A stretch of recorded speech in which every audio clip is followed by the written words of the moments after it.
Rodgers was asked about that relationship, and listen to this. I have so much love and respect for him as a person, the way he carries himself, his demeanor, his competitiveness, his focus, the plays that he makes on the field, the way that he communicates with me, the respect that he shows me, the respect that he earns from myself and our team every single day.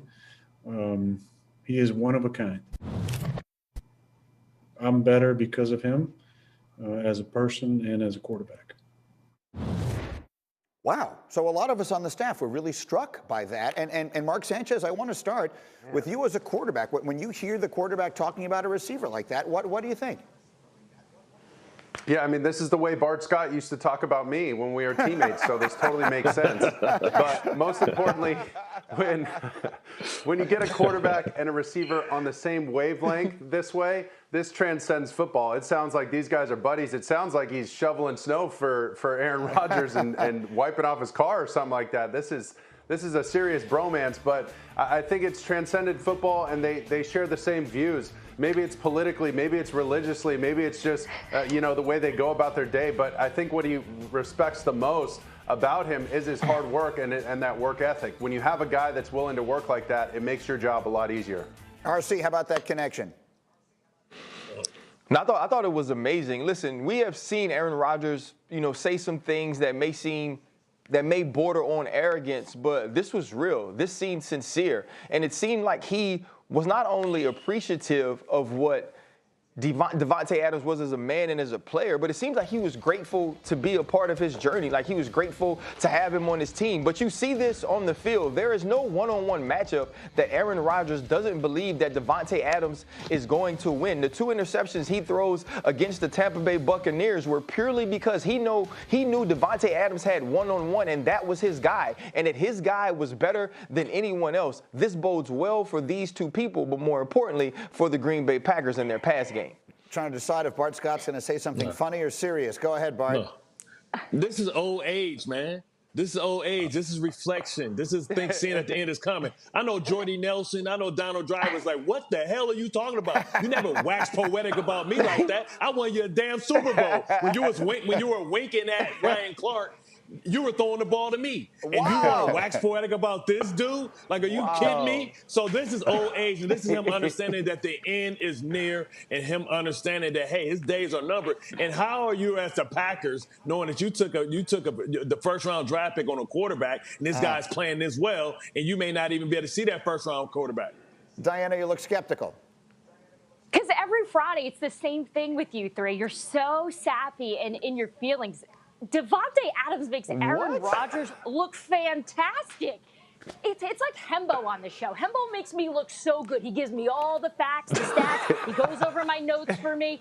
Guess who I love? Hembo. He makes me a better person because he makes me successful. So I completely understand why Aaron Rodgers is going out there going, I love Davante. He's this, he's that. I love anyone that makes me look good. I think we have come to the conclusion I used to get that treatment last Hembo equals Davante Adams. I think that their value is about equal. That is an excellent. Belichick has to start over. Is Bill Belichick fit for a rebuild? Does he understand how to get this team to be something that they never had to be without Tom Brady? And that's the question. Nico said he believes that Bill still wants to coach, that Bill still has the fire. Well, does he have what it takes to take a new rendition or a new version of the New England Patriots to the Super Bowl? Because we all know that's the standard that is set in New England. So, Bart Scott, let me come to you on that. If Bill's actions suggest that he doesn't believe Jarrett Stidham is the future of quarterback at New England, and I think that does seem relatively clear, what do you expect him to do? Do you expect him to try and find a veteran? There should be a lot of them, or does he start over with somebody new and young?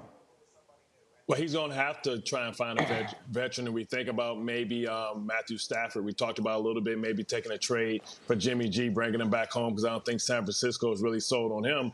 But you got to understand that the sexy part about being able to attract free agents, guys that were in the middle of their career, guys who were established like A.J. Green or Keenan Allen, the reason you were always able to attract them because you had Tom Brady as the quarterback. So now it's going to be a hard recruiting sale because from every former teammate that I've ever played with that went to New England, they said it is miserable Bowl, and they were winning. So I'm going to imagine what it's like to be in that building now that they're losing. So Bill Belichick has to figure out if he's going to go young. He may lose Josh McDaniels because Josh McDaniels has an opportunity to go coach Deshaun Watson. He has the opportunity to go coach Herbert potentially, maybe Sam Darnold, Trevor Lawrence. Is that going to keep you in knowing that you may not know who you're going to coach and you may not have any weapons around him to build, and know that may be nepotism going on in New England? Because if Josh McDaniels says, hey, you told me you're going to give me your world, Bill Belichick, and Bill Belichick says, hey, here's your world, I go up to the upper office, you're going to be stuck with two of his kids that you may or may not even like. So if Josh McDaniels leaves, he has an opportunity to build a staff and build a team the way that he wants to, and don't have to have any arranged marriages. So I believe if I'm Josh McDaniels, I get off the Titanic while it's sinking, because I don't want to stay around for 3-4 years before this thing gets turned around, because every other quarterback in the division is better than the one we have. Boy, there's a lot to unpack there, but very interesting. We'll see. McDaniels, maybe something happens down in Tampa with his old quarterback. We'll keep a close eye on him. Okay, more on this one as we go. Meanwhile, let's go on the clock with a couple of the other big games of this weekend, and we'll talk about who the most important players are. And Bart, I'm coming back to you. Kansas City, Miami is an interesting game. Who's the most important player on the field? Go. Well, when you talk about Miami, you talk about the number 2 pass defense in the game going against one of the most explosive teams in all of NFL. So I think the most important player is going to be Travis Kelce, because you can lock these guys on the outside. But if I ask you to name, the corners for the Miami Dolphins, you can do that easily. If I ask you to name the safeties, you can't. And it's going to be a reason, because you're going to know their names after this week, because Travis Kelce is in the running for me for offensive MVP, over 1,000 yards receiving 5 times as career. That's Hall of Fame type stuff right there. All right, very interesting. Let me go next to you, Sanchez. Colts, Raiders, with everything at stake for both teams. Who's the most important player on the field? Go. I would have said DeForest Buckner just to change it, but I can't. I got to go with the quarterback again. It's Phillip Rivers. He's beaten this team 18 times that he's faced them. That's the most by any quarterback. Thank you, Hembo, for that stat. But the most important thing for Phillip Rivers is control your emotions, because he gets mouthy, he gets fiery against Gruden and this group. But don't forget, they might be without Jacobs. They're banged up in the secondary. Abram could be out. Arnett could be out. Heath could be out. Just keep things under control. Don't start spraying the ball all over the place because you're worried about talking smack to the defense. Just play your game.